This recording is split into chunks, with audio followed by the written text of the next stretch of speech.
Dr. Warsatz, our first question for you is, what are some common misconceptions about the IPCC?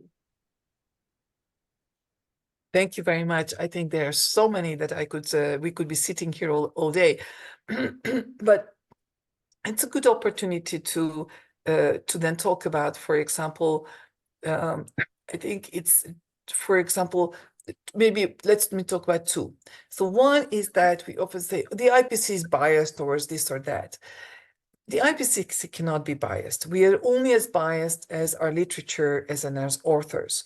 Even the authors, it's not enough, because we do have this very thorough review process. As you saw, every of our report receives about 60 to 80,000 review comments, and there is review editors are responsible that each is being observed, and also we have to put online the response to every single review comment. So it's very transparent. So in the end, we only can be as biased as the literature is.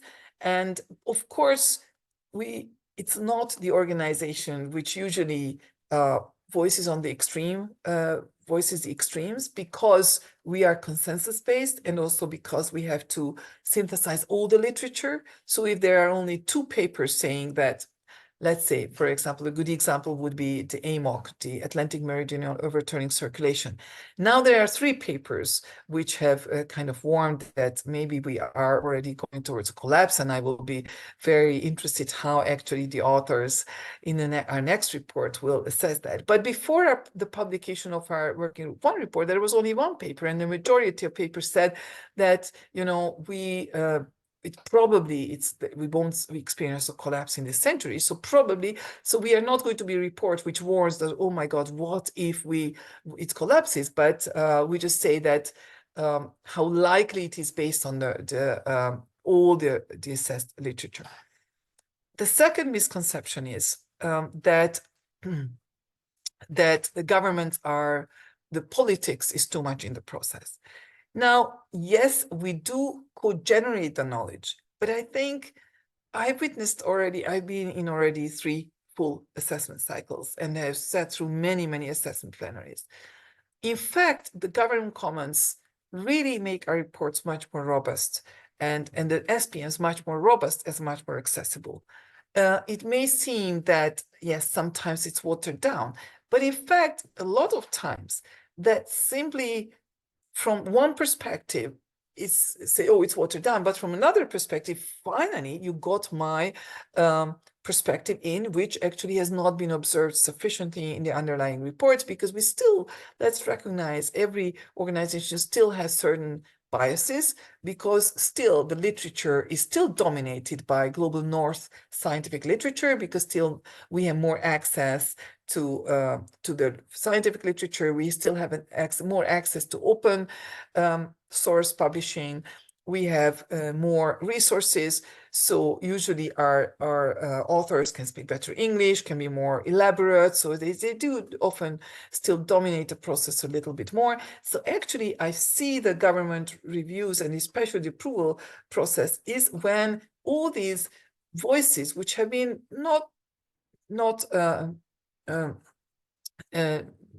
weren't avoided, but still they were not perhaps as thoroughly included as they could have been if there was really a full equity in the scientific community in general, not only in the IPCC, in the scientific community. So this is the opportunity when really a lot of the equity and justice related issues do get corrected. So yes, there are many ways many places where consensus maybe not representing the views of one community or another, but I do really assert that these summaries for policymakers are becoming stronger through the government review process and the approval process than before. And once you will experience that, you will see yourself as observers. You will see really that as well, that in the end, there is a lot of justice which is taken during these processes. All right, Lucia, I think it's your turn. All right, I'll go ahead and just ask, I know you touched on this a little bit during your lovely talk, Dr. Vorsatz, but could you tell us a little bit more about the working groups and the different reports? So what each working group actually do? Very good, thank you very much. So basically we have 4 working groups. Working group 1 deals with the physical science basis, so mostly the climatology and climate science. Working group 2 deals with impacts, vulnerability, and adaptation, and this is becoming already kind of the fattest of our reports because it has regional chapters, and also it works on the regional atlas, so there is a lot of regionally specific information that is covered. Working group 3 is on mitigation, so how we can reduce the emissions and climate action. And working group 4, it's not working group 4, but the task force for inventories. They are not often mentioned, but they are really important in terms of how the inventories, the guidelines, how inventories should be done, how emissions should be counted, how removals should be counted, and so on. So there is a lot of discussion of a lot of guidance for that. So these are the most important parts of the IPCC. We also have now task group for data. They are ensuring that all of the different data that we are using are also being stored and transparently usable for the scientific community and can be looked into so that all of our operations and science is fully transparent. All right, thank you so much for telling us a little bit more about the different working groups. Our third question, which again you've touched on before, but I'm just going to tailor it a little bit. What's new with the AR7 assessment cycle? The meeting in Turkey, what are the topics that have been decided? What are some of the special issues that are going to be looked at? And a little amendment to that question, I noticed that I think 16 member states requested additional information into carbon capture technologies. So I just wanted to get reviews on that matter. Yes, so we will, in this cycle, we will produce the 3 traditional assessment reports, the synthesis report. We will do a special report on cities. We will have also, that's the only special report, but we will have guidelines. We produce 2 guidelines. One is on short-lived climate forcers, and one on adaptation methodologies.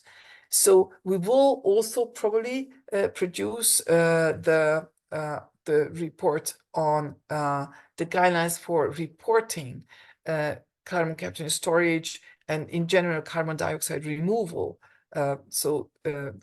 Inventory related knowledge related to these technologies. Yes, there were many requests, actually not only for the special report on SSC, but the most amount of requests were for a special report on tipping points.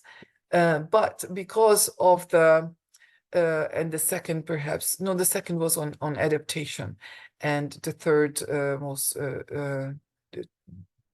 typical or most requested topic was carbon capture and storage and CDR, carbon dioxide removal. Nevertheless, because of the bad experiences of the last cycle, which wasn't bad from the perspective of the outside community, but inside the IPCC, it was very heavy burden on co-chairs, on authors, on governments to have such an intensive cycle with so many reports. So we decided not to have more, especially that we would like to inform the global stock take. So that gives us an even shorter timeline. So that's really important that we try to be ready in time. So we didn't want to overcommit. We rather wanted to still keep the comprehensiveness, the inclusiveness, and that requires time and effort. So we will have not have a special report on CCS. Nevertheless, it may not even have happened anyway, because our guideline was that any special report needs to be really crossing the different working groups. carbon dioxide removal is mostly working group 3, so it can be absolutely adequately addressed in the working group 3 report. It does not need its own special report, and it will be discussed definitely in the working group 3 report and also within the methodology guidelines. Thank you for that. And I'll take on the fourth question. A really big concern for like policymaking sections of the UNFCCC that by which we are involved in is how the IPCC is consensus. And so coming out of that, we want to ask, how does the IPCC arrive at its consensus? Or put it another way, how do you rank findings from low to high confidence, and how is this data used? Now, perhaps I would distinguish between the actual scientific report and the approval. The scientific report is just responsible to build a consensus among the scientific community. So that means that they use all the science that they can access, and now it's becoming more and more difficult since science is really burgeoning in this area and mushrooming, and there is so much that it's so hard to really oversee all of the science in any particular field. Nevertheless, authors in their field are responsible to summarize the science in their fields, and then, as you just said, they have to assign confidence intervals. So whether how confident they are in the particular statement, and that is based on the underlying literature. So do we have many papers saying asserting the same thing?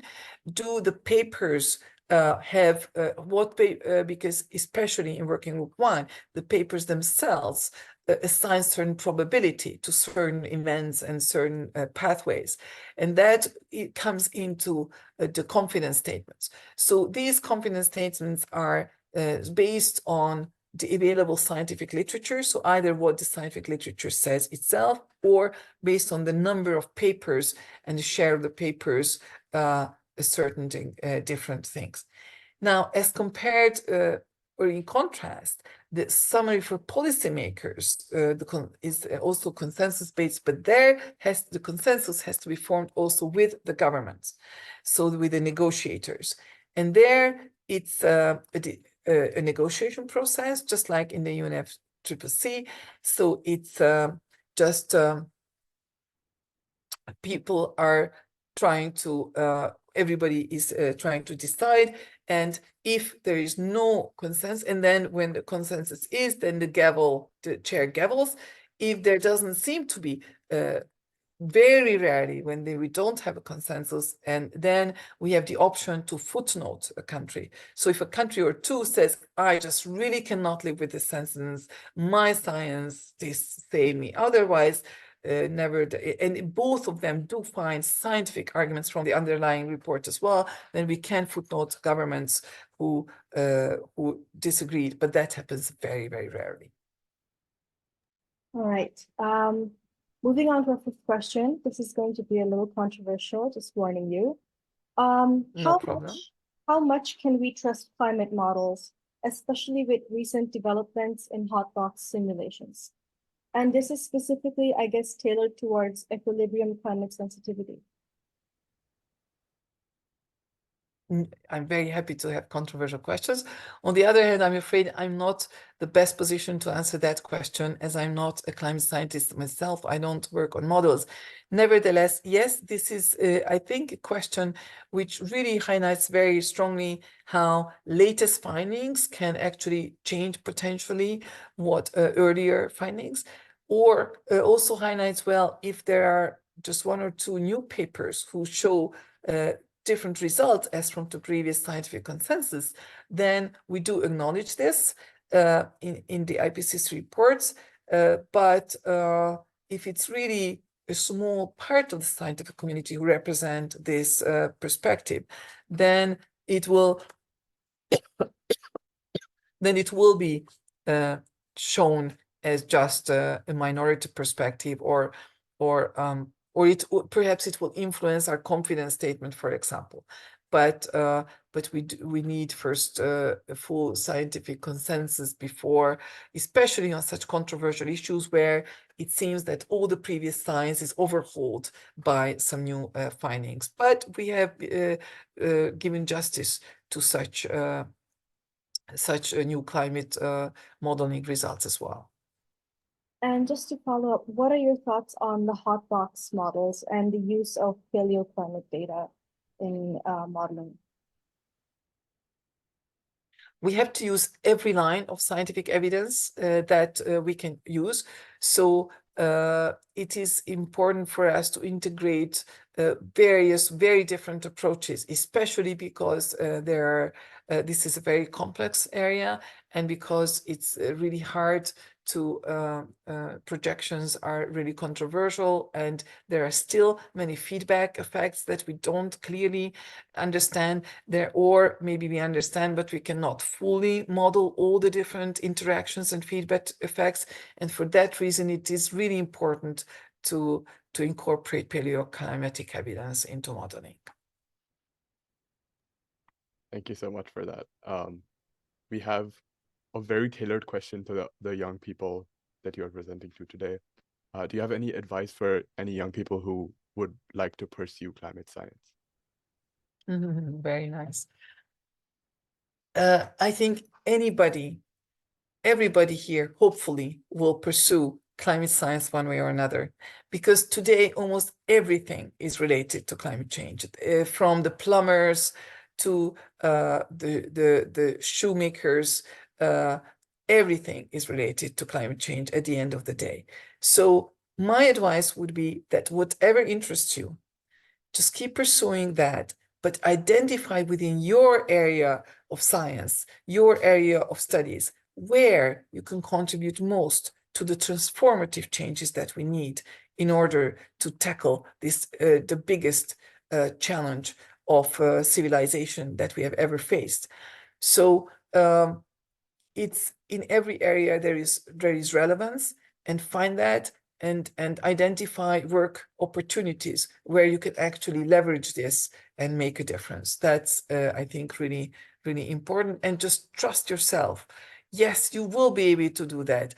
I'm a lecturer myself, so I had many students, and it is so amazing to see that, you know, just a really quiet and slightly concerned student who came from the totally other end of the world, but who had dreams to work for the United Nations, for example, or had dreams to do. Now I have a student from Nigeria coming from very simple background, but he really wants to work on international climate finance. So live your dreams. And I do meet these students of mine, you know, a decade or two later, leading really important international processes and or working for high-level decision makers in companies. So do believe yourself, and don't give up your dreams. You can do it. Yes, you can do it. If you're here, I know you want something more than what you're just giving into your hands. So that means you will be able to do it. So just trust yourself. Thank you so much for that much needed spark of motivation. Now we have questions that were submitted from members of the Science Working Group. The first question is from Anvesa Datta of the Science Working Group, as well as from UNICEF India. She asks, how does the IPCC plan to address the increasing urgency of climate change and engage with diverse stakeholders to ensure effective global cooperation? That's a very important question, because we have a lot of debate ourselves on the urgency, whether our 7-year cycles still adequate for addressing the urgency. It's a double-edged sword. It's difficult, but in this cycle, I think one of the ways how we are addressing the urgency is, again, special reports, methodology reports, which are shorter in terms of time to come out. They can better tap into the latest science. Also, what we do is further knowledge co-production. So not only with governments, but we are trying to engage with more stakeholders. Now, for example, with urban stakeholders in our city special report scoping meetings, we have more of our city officials joining. Also, we hope to really inform the next global stocktake in times. That's also really important for us. So, but still, our reports take several years. So in addition to our reports, we try to hold expert meetings, expert workshops, and we may do technical papers or other types of products which can be faster and still provide input to the different processes. So that was the only urgency. What was the other part of the question? The question is, how do we engage with diverse stakeholders? So how do we get Yes, different ideas come together? very good question. And I guess I also partially answered that we are just trying to engage already in the report production with different stakeholders. But in addition to the report writing, the observer organization, so having observers is an important way to engage. Also, we are trying different partnerships or collaborations, not official, because IPCC is, of course, very conservative. We cannot afford any just any even thought of being biased towards anything. So so any partnership will have to be extremely neutral and objective. But it's more just collaboration of different UN organizations, different partners who transform our knowledge for different stakeholders. For example, we worked with different organizations to have summaries for urban policymakers. So it's that our reports are more accessible for the city communities. So, but if any further ideas, for example, especially with the youth stakeholder community, that is highly appreciated and we are considering. On the other hand, it also has to be understood that we are very short in terms of capacity, 3 vice chairs and a couple of working group vice chairs, and we are all working on a voluntary basis, but we are still doing the very best that we can. Thank you so much for that. And I'm cognizant of your time, Dr. Vorsatz, but hopefully we can take a couple more questions if you're okay with that. Sure. Yes, I have time until past. Perfect.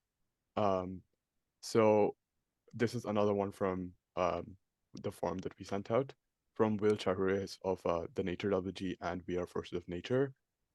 He asks, despite the fact that we have slowed carbon emissions and we are not on the worst track imagined 4 years ago, weather disasters seem worse than imagined. Did we underestimate the impact of the warming climate?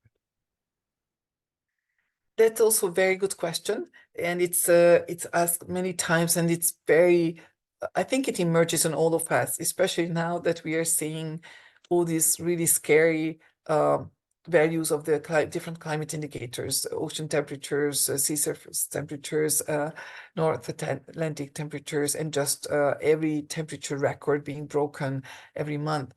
So that's a very good question. Now, we right now think that we have not underestimated, since if you consider that any times that we still emit climate change, we still emit greenhouse gas emissions, we still cause global warming will still continue. So global warming will only stop once we reach net zero emissions. It's a really key. But the good news is that as soon as we reach net zero emissions, the warming will stop. But until then, until we still emit, it's going to be worse and worse and worse. And the problem is not only did we still not reach net zero emissions, but actually our emissions are still growing. The person who asked the question was very right, that we decreased the amount of growth, but there is still some growth. And as long as there is growth, it means that we are accelerating climate change, not only increasing global warming, but accelerating it, because it's always more and more added. So the concentrations are also increasing more and more every year. So that's why, unfortunately, this is expected as long as we still keep emitting. So in order for us to to really see the difference is we would have to get to net zero. And even then, it will not be rosy, because with the impacts that we are seeing today will still continue. And in fact, probably will still be worse until then. But at least it's important to make the difference that the impacts at 1.5 degree warmer world than pre-industrial average is going to be completely different than from a 6 degree warmer world that we could have had, as you very well said, who asked the question 4 years ago. I mean, we could have had by the end of the century, if we still continued with the processes that were in place 4 years ago. Thank you so much. How do you see the role of scientific research evolving in the next decade to inform and enhance climate action strategies, particularly in areas where consensus is still evolving or there are data gaps? This is from Victoria Nyaguti of the Science Working Group and the GCI of UNEP. Fantastic, really excellent questions. Now, I don't think in any area it's so easy to get consensus, because climate science is burgeoning and mushrooming, and there are more, the amount of scientific literature is growing so much. So it's natural, and it's only good actually that there is never a full consensus, because if you had full consensus, then science would kind of die. There wouldn't be any more incentive to fill in more gaps and to prove one point or another, or if we didn't still have research questions or knowledge gaps. So, and also scientific debate is actually the foundation of good science, because that's the whole scientific establishment is the pillars of the scientific establishment is review comments and peer review and debate and discussion. So I don't think it's bad. It's useful. It's necessary. So I think we are just going to go on the way we have. But it is really important to focus a lot of the science on action-relevant science. So whereas fundamental science is also important, but a lot of this, it's really important to translate that into action. How can it actionability? Let me give you an example. For example, the slide I showed you. I showed that just 1% of the population is responsible for 15% of the emissions, and 10% of the population is responsible for 52% of all global emissions. Yet, policies targeting for specifically these communities, these layers of the society, which includes me. So maybe that's why, because we don't write science, don't like writing science against ourselves, or policymakers don't like issuing policies against themselves. But there is little science that has made this knowledge actionable. What policies exist that we can affect, that we can really encourage these top emitters to emit less, without overhauling the whole world, because that's not the point. There are actually policies which work for this particular layer of society, but there is little actionable science on that. So yes, this is what we need: more actionable science, and yes, do continue the scientific debate, because that brings us forward. Thank you so much. The next question is from Surabhi Mercado from the Science WG and from the UNDGC Civil Society Youth. He's a youth rep. Given the urgency of addressing climate change, how does the IPCC ensure that its assessments are based on the most up-to-date scientific research? And how do the IPCC prioritize which areas of climate science to focus on in these reports? Also excellent questions.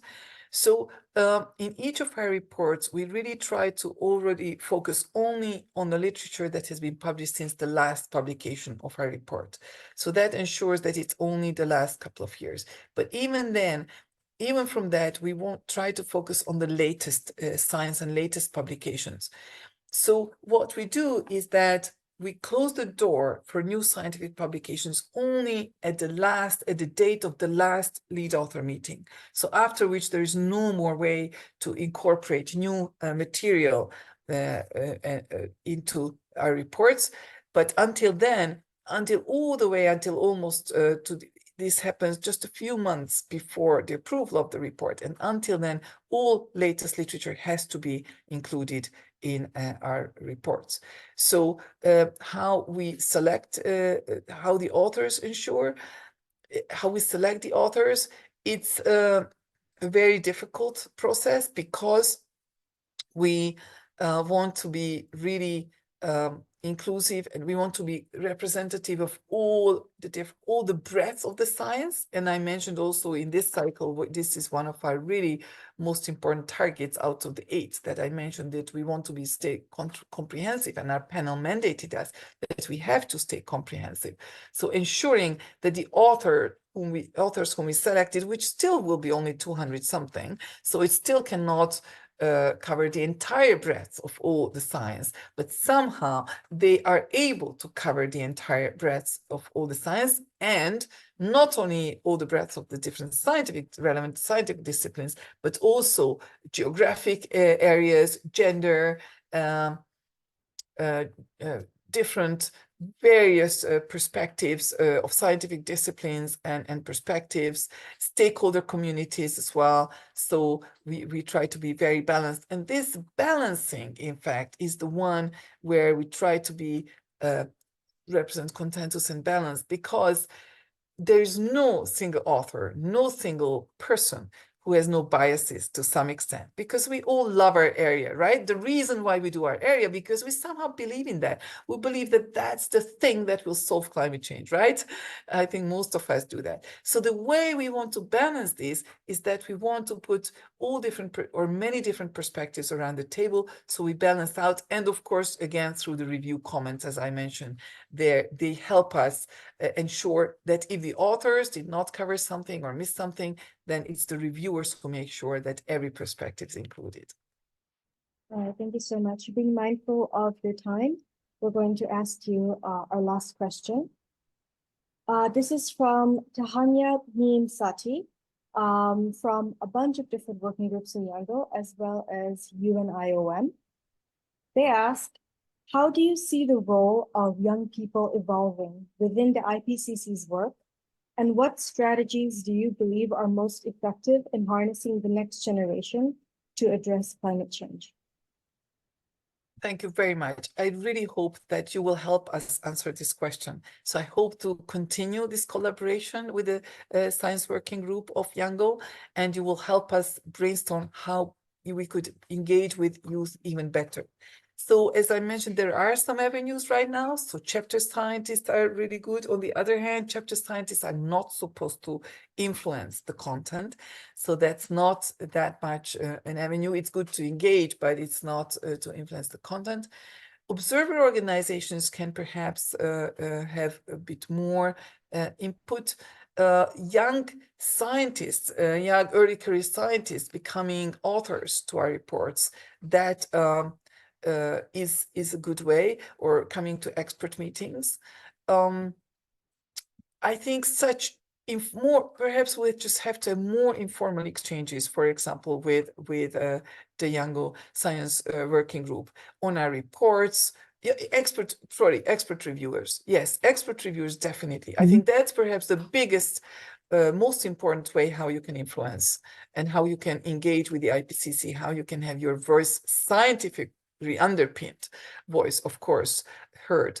But that's really critical, that because whatever we say, whatever we do, it's still, our authors are mostly, towards more mature scientists. So our age distribution is towards the older. So definitely we need that, your voices. But again, we are very open to ideas, and I hope we'll have some regular conversations with you. And through that, if we don't invent any great new processes in the IPCC, how we can better engage youth, at least informally, we can take better on your perspectives with more regular such communication as we are doing that. All right, thank you so much for your time today. Everybody, maybe if you could unmute yourself and give Dr. Vorsatz a round of applause for taking so much time to wonderfully educate us. Thank you so much. That I really, really appreciate that.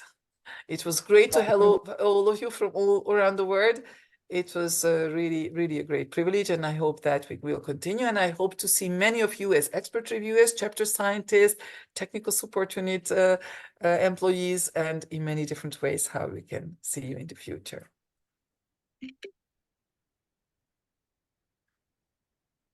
Thank